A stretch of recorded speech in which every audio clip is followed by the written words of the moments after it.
లేదా? మరి గెలవాలంటే ఎవరు కష్టపడాల్సింది? మన 12 మందిని గెలిపించింది మీరే కదా. మరి రేపైనా ఈ 2 గెలిపించాల్సింది, తెలంగాణలో 14 గెలిపించడానికి ఆశీర్వదించాల్సింది మీరే కదా మిత్రులారా.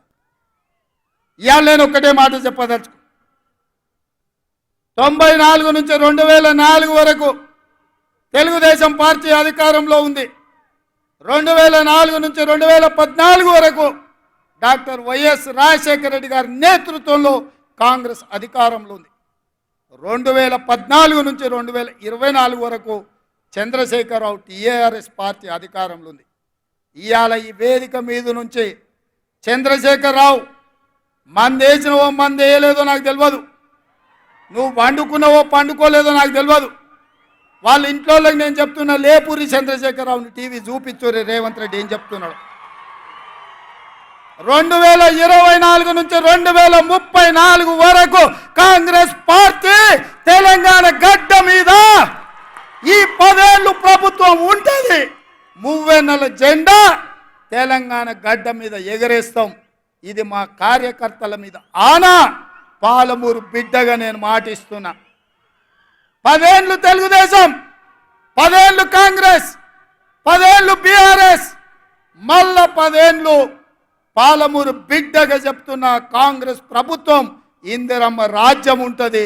దళితులకు, గిరిజనులకు, బడుగులకు, బలైన వర్గాలకు, ఆదివాసీలకు, మైనారిటీలకు, మహిళలకు, నిరుద్యోగ యువకులకు, ఉద్యమకారులకు, అమరవీరుల కుటుంబాలను ఆదుకొని బాగు చేసే బాధ్యత నాది. పాలమూరులో ప్రతి ఎకరాకు నీళ్ళిచ్చే బాధ్యత నాది. నాకు వయసు ఉంది, ఓపిక ఉంది.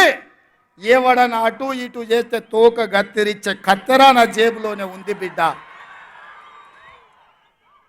అందుకే మిత్రులారా, ఇది మళ్ళీ మళ్ళీ వచ్చే అవకాశం కాదు. ఈ అవకాశాన్ని జారవిడ్చుకుంటే 10 మంది ముందల పల్సన్ అయిపోతాం. పాలమూరు బలహీన పడుతుంది. పాలమూరు మళ్ళీ ఎడారిగా మారుతుంది. అందుకే పార్టీలకు అతీతంగా, ప్రాంతాలకు అతీతంగా ఇవాళ జెండాలు ఎజెండాలు కాదు, ఈ పాలమూరు బిడ్డ బలపడాలి, జాతీయ స్థాయిలో గుర్తింపు రావాలి అంటే ఈ నల్గొండ జిల్లా నుంచి మొదలు పెడితే అది ఖమ్మం కావచ్చు, ఆదిలాబాద్ కావచ్చు, వరంగల్ కావచ్చు, మెదక్ కావచ్చు, నిజామాబాద్ కావచ్చు, రంగారెడ్డి కావచ్చు, హైదరాబాద్ కావచ్చు, నా పాలమూరు గడ్డ కావచ్చు, 14 పార్లమెంటు సీట్లు గెలవాలి. రాహుల్ గాంధీ దేశానికి ప్రధానమంత్రి కావాలి.